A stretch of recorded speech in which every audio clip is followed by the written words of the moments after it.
தக்காளி கடையல். இது கிராமத்து தக்காளி கடையல். என்னோட மாமியாரோட ஃபேவரெட். நல்லா இதை சொல்லும்போது அப்படியே மாமியார் மருமகள் அந்த ஒரு இதையும் நான் இப்போ பதிவு பண்ணிக்கிறேன்.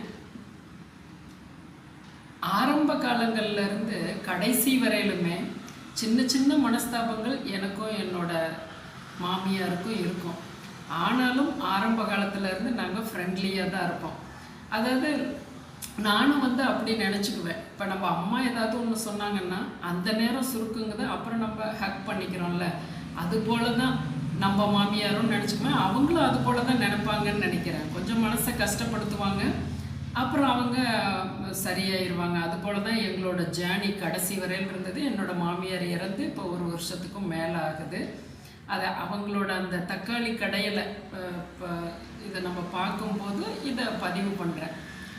அதுபோல தான் உங்கள் எல்லாத்துக்குமே, என்னோடய பிள்ளைகள் போல் இருக்கக்கூடிய உங்கள் எல்லாத்துக்குமே அப்படி தான். அதை எதுவும் பெருசுப்படுத்த வேண்டாம்.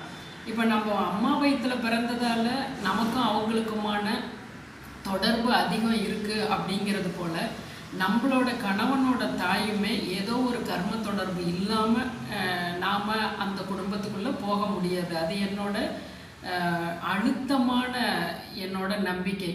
ஏன்னா முன் ஜென்மாவில் என்ன மாதிரி நம்மளோட உறவுகள் இருந்ததோ, நெய்பராக இருந்தாங்க, நமக்கு வேறு விதத்தில் நம்ம பங்காளிகளாக இருந்தாங்க, அக்கா தங்கையாக இருந்தாங்க.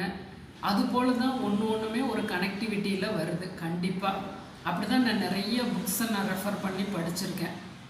அதுபோல் நீங்களுமே சில விஷயங்களை அதுக்காகலாம் கால விரயம் பண்ணிக்கிட்டு, அதை குற்றம் காணுக்கிட்டு, குறை கண்டுக்கிட்டு நீங்கள் இருக்க வேண்டாம். அதுவும் இல்லாமல் பெண்களான நாம் அப்படி குறை காணும்போது பாதிக்கப்படுறது அதிகமாக நம்மளோட துணை தான். அதுவுமே என்னோடய அனுபவத்தில் நான் பார்த்துருக்கேன். வாங்க எங்கள் மாமியாரோட ஃபேவரட் கிராமத்து தக்காளி கடையில் பார்க்கலாம். 2 பேர்த்துக்கு தேவையான அளவு சிறு வெங்காயம்தான் ரொம்ப நல்லாயிருக்கும். ஒரு 1.5 கைப்பிடி சிறு வெங்காயமும், தக்காளி 5 தக்காளி. தக்காளியை மட்டும் அரிஞ்சு வச்சுக்கிறோம்.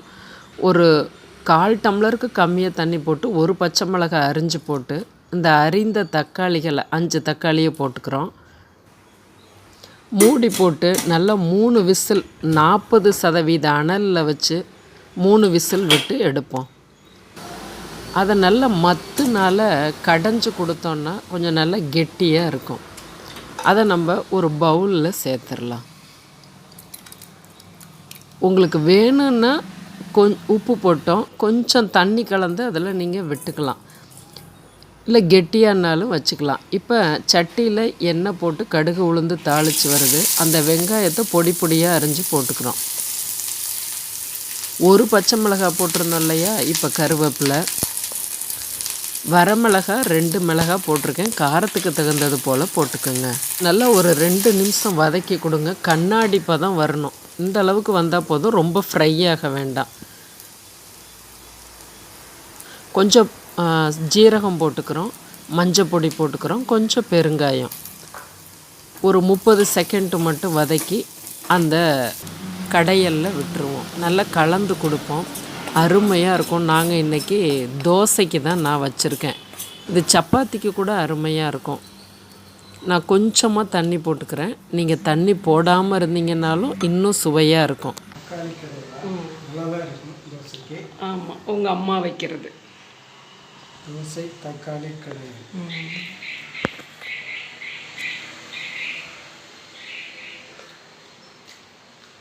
நல்லா இருக்கு.